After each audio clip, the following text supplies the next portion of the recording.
From my point of view, sat up here, it was a very entertaining game to watch from a neutral perspective. What's your overriding emotion at full time? I don't know, to be fair. I've gone through about 20 different emotions in the game. It was too open. We started the game, classic away performance, controlled the game. Had a couple of sniffs, nothing great. Scored a wonderful goal after 20 odd minutes. They haven't really been near our goal. And then, you can't keep it tight for 20 seconds. So that was a body blow. And then, to be fair, they were the better team for the next 20 minutes and they should have gone in front, in my opinion. And then we regrouped, got on top of them again, had a couple of good chances at the post. And they weren't looking that threatening. And then, they get a penalty, maybe. Whatever you say, whether it's soft or not, it's a penalty. So, it's been given and you have to get on with it. And thankfully, Nathan, he's disappointed with the goal he's conceded, but he's more than made up for it with the penalty save. And then, we have a couple of strange decisions. We could have had a penalty postman getting bundled over in the box. And then we score a perfectly good goal and, Coley gets the judge to have put his hand in someone's face. Well, on Tuesday night, that wasn't even a foul. It's not a foul. It's part and parcel of the game. He's won the header. And the players, he doesn't know where the player is. The players start to challenge. He's won the header and we score. And so, the game peters out to a 1-1 and doesn't really do as much good trying to climb the table. But did we deserve all three? Probably not. So, we have to move on to Tuesday and we've just got to get that spark back. At times it was there today, we've seen it, we made some good chances, played some good football, and then other times we got a little bit ragged, a little bit disjointed. They're always going to have the threat of Wes Burns on the right, and he scored a wonderful goal from their point of view. And he gave us a little bit of problems. We sort of mastered that towards the end. He was quite ineffective in the second half, apart from getting brought down for a pen. So from that point of view, yeah, better, but we need to be getting to the levels that we showed when we lost to Plymouth the other week, when we beat Doncaster, when we beat Hull,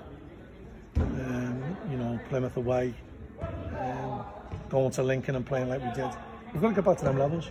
We've got to start believing in ourselves a little bit more. I asked the lads to play with a bit of soul today.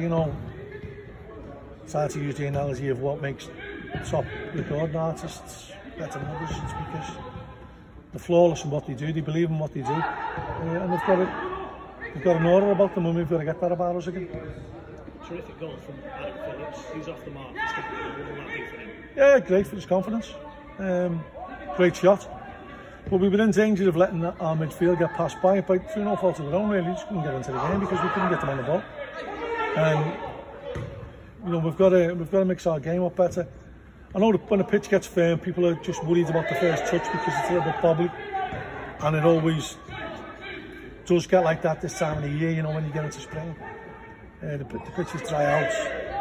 It's difficult to control the ball, but you've got to trust your technique. You've got to trust each other, and you've got to encourage each other.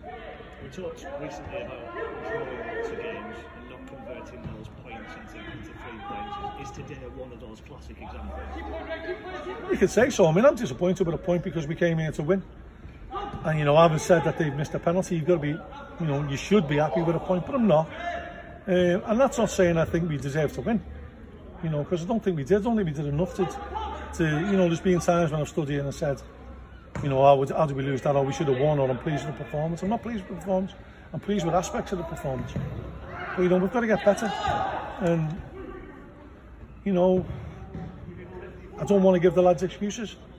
As the COVID hit us harder than what we thought. Having 17 players, 18 players down with it. So, I can't judge. At times we do look a little bit tired, that's all like our teams. And then other times we're running onto the pitch in the dying minutes. So, I don't know. I think we've just got to we've got to hold on here. We've got to not panic. We've got to believe that we're a good side, because I know deep down we are a good side. Is there anything you can do practically about this kind of tiredness that is manifesting itself at times? Because you've got a game to prepare for again in kind of 2 and a bit days. No, a lot of it's psychological. And we need to rally around each other now. You know, now's not the time to get on people's backs. Now's the time to, you know, regroup, you know, close ranks and make ourselves difficult to beat. You know, and we were easily breached today, I think. And that's not being the case. You've seen us all season. That's not being the case for most of the season. But we're easily breached, and that's not the defence's fault. That's not the midfield's fault. That's not the striker's fault. That's the team's fault. So we've got to address that first and foremost.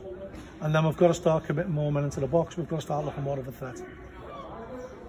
Made a couple of decent half chances in the second half. Scored a good goal, which was disappointing. I got disallowed. But didn't do enough to say, you know, we've got a rubber stamp that we've done well enough to win the game by winning the game.